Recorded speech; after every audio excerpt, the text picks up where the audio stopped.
Good afternoon, everyone. Will DuPree here in the KXAN live studio. We wanted to bring a conversation to you all today about what has happened at Austin City Council. There was a lot of things discussed about not only the weekend protest and what those people who were out there on the streets are demanding, but also the actions that police have taken during those protests.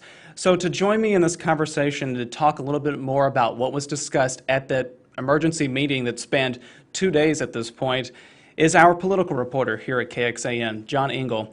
John, thank you so much for joining us. You're at home right now listening into that conversation that the city council members had. We first want to talk about that 2 city council members are now calling for the resignation of Chief Brian Manley. Yeah, that's right. And it was a marathon today. It was a marathon yesterday. I think the meeting, this emergency meeting that was called for the response of these police brutality protests, first day was 7-8 hours. Today, 4+ hours. So a lot to break down. But the big headline right now is that Greg Casar and Jimmy Flanagan are those 2 council members who are calling on Chief Brian Manley to step down. Sabino Renteria also saying that if reform doesn't come soon, he would also join that call for Chief Brian Manley to step down. In no uncertain words, this council is concerned. They appear very disappointed in how this response has gone. And there's no telling on what those next steps will be because, well, the city council doesn't even have the ability to fire the police chief. That's the city manager's choice and responsibility if he chooses to do that. But that's the only person who can do that. The city council can pressure the city manager, but has no ability to terminate his employment with the department. Now, when those 2 city council members said that they would like the police chief to resign, did Chief Manley respond in any way today?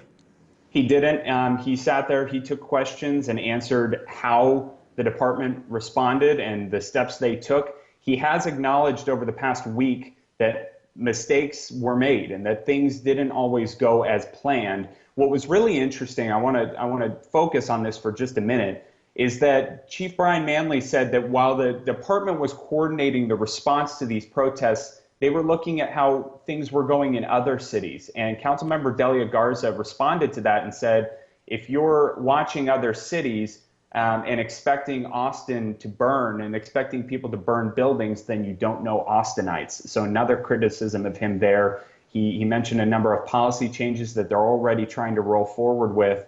And, you know, a lot of conversation has happened in regards to these less lethal rounds. I want to make it pretty clear that some people have asked, are those rubber bullets or are those just the beanbag rounds that we've referred to? Chief Brian Manley saying that, to his knowledge, there was no use of rubber bullets in these protests. Right now we're showing video from, I believe this is Sunday's protest there, and we know that over the weekend a few people were hurt. The chief did announce that there are going to be some changes for use of force with Austin Police. What exactly did he say there too? Yeah, so yesterday, Chief Manley said that they will no longer be shooting those beanbag rounds into crowds. It can still be used as a tactic for police, but not in those crowd scenarios. Think to a couple of these instances that we've had. A 20-year-old gentleman was struck in the head with one of those beanbag rounds while he was recording with his cell phone down the steps from APD headquarters when someone next to him threw a bottle at officers. We know a 16-year-old on the berm of I-35 was standing there on his way home from work, we're told by his brother, when he was hit as well. A pregnant woman reportedly hit in the stomach. So several instances that are now under investigation. No more are those beanbag rounds going to be used in the crowd control scenario. He also said that policy is changing on how officers can use those beanbag rounds in the first place. So previously, the policy said that an officer should not aim at the head or neck area. Now the policy is going to say that an officer will not aim at the head or neck area, much stricter guidelines on how to use that. And it's still, again, a use for tactical situations, and that rule of will not aim at the head or neck area does go out the window if it's a deadly force situation. You had shared some information about the number of complaints that have been filed against police since all these protests began. What's the update there, too? 159 complaints that have been vetted by the Office of Police Oversight have been sent to APD Internal Affairs for review. Hundreds more are waiting. And the director, Farah Muscadin, said to the city council members this morning that that's an unprecedented response and activity for her office. All 6 of her staff are working around the clock to process these claims. And something you should know about the complaints, too, they're not just a courier of those complaints. They do vet them to a degree. Some of them include video with names of officers, badge numbers. Others include interviews, calls they've made to try to figure out those complaints. And once those move on to APD Internal Affairs, as we've reported this week and has caught the attention of many of our viewers, it's up to APD Internal Affairs to investigate those claims. Just because they come over from OPO does not mean they will necessarily get investigated. The Internal Affairs Department does have the discretion to review and decide to move forward. The director of Office of Police Oversight, Farah Muscadin, as I mentioned, has called on APD Chief Brian Manley to make that an automatic investigation process when they do receive those complaints from OPO. You also posted an update about Austin Travis County EMS responding to these protests that we're seeing video of right now. What did they share about the injuries that they went and responded to and took people to hospitals? Yeah, 53 of those protester incidents involving Austin Travis County EMS required emergency services. 29 protesters had to be hospitalized, and I think the most telling number in all of this is that 11 of those 29 involved these less lethal beanbag rounds, and a very strong statement today from the chief of Austin Travis County EMS when he said these injuries that they're seeing could have been lethal. The mechanism, the weapon, the round is called less lethal, but they were seeing skull fractures. They saw a hematoma from someone who was shot in the temple, and some very dangerous things that do not necessarily lead to recovery in all scenarios. So we're hoping for strong recoveries for everyone who is involved and injured in these protests. We do know that at last check, the 20-year-old that I mentioned who was shot with a beanbag round at APD headquarters, he's still in critical condition last we heard. If you're just joining us, we're talking to our KXAN political reporter, John Engel. He's at home right now. He's been listening in to the marathon session that Austin City Council held, started yesterday, wrapped up today, talking about not only the protester demands from this weekend, but also the police tactics used. What I want to ask you is about the number of people who signed up to speak. I mean, hundreds upon hundreds of people signed up to be able to voice their opinions.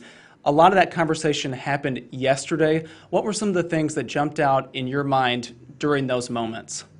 You're right. Hundreds did ask to speak, and I don't know what the final count was of who got to speak, but that meeting went, I believe, until at least 10 o'clock last night. Right. The most telling moment for me was when Edwin Ayala spoke about his brother, the 16-year-old who was shot with one of those beanbag rounds as he was on a berm near I-35. According to his brother, he was walking home from work at Jersey Mike's when he was hit, and he was nowhere in the crowd. He was just standing. He was watching. And the medical professionals who were working with the family said that in reality, it would have been better if his brother would have been shot with a real bullet than with the beanbag round because of the complications that came after trying to get that beanbag round out.